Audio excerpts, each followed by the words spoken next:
Пчелите произвеждат меда, пиейки нектар от всяко едно растение, което е цъфно. Пчелите изсмукват нектара със своята хоботчеобразна устна част и го съхраняват в специален меден стомах, отделен от храносмилателния.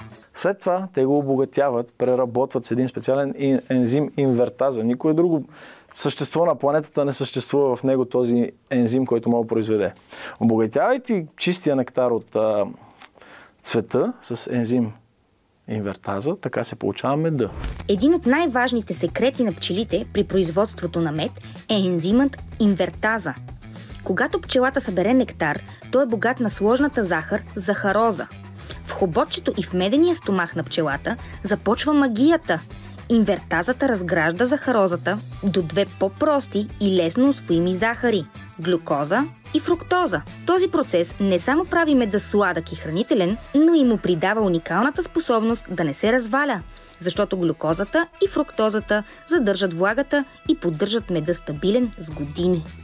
Инвертазата е като малък биохимичен ключ, който превръща обикновения цветен нектар в златния елексир, който познаваме като мед. За да озрее медът, пчелите размахват крилата си като вентилатори, за да изпарят излишната вода. Така се сгъстява и става траен.